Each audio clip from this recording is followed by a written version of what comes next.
I was asked to take a minute and share why I have a special passion for the Judi Kovacicek Veterans House. And I thought, how can I do this in a minute? I've spoken about the Veterans House many times for 15 or 20 minutes. My reasons could be an essay.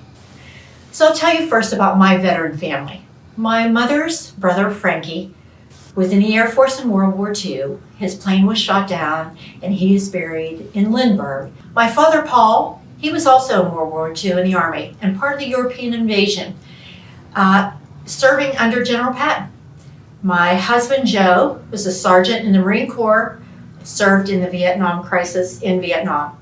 And our son, Ryan, was a junior in college. He was in the Marine Reserves and was activated. And in 2005, at the age of 22, he was killed in combat, along with his sergeant, Joe Goodrich from Green Tree. Shortly after Ryan was killed, I began working on an assignment of a government grant at the Washington and Jefferson College. It was called the Combat Stress Intervention Program. And a brilliant team under the direction of Dr. Michael Crabtree studied PTSD and helped to make the medical profession more aware of what the veterans didn't talk about. I learned about the horrific statistics that every day in the United States, 22 veterans commit suicide.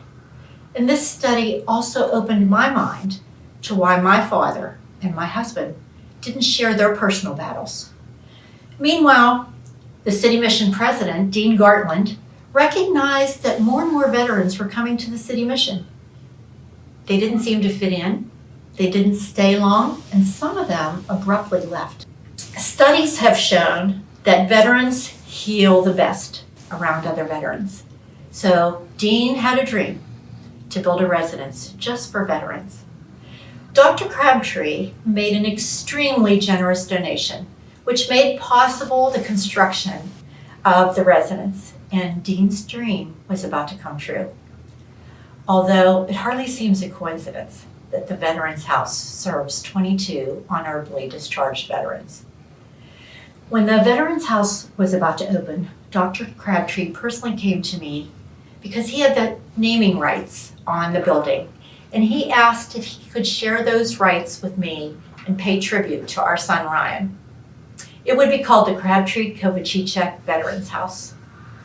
I was so very humbled, but also so proud that our son would be honored in this way. I personally recognize the challenges that veterans face when they come to the Judi Kovacicek Veterans House, and I witness the positive changes that occur in their lives. The veterans programs are giving them the support they need, and they truly help each other get through this healing process. My vision and prayer is that in the Judi Kovacicek Veterans House, these struggling veterans who have committed their lives to our country will put the past behind them and learn to live with faith, hope, strength, purpose, and independence.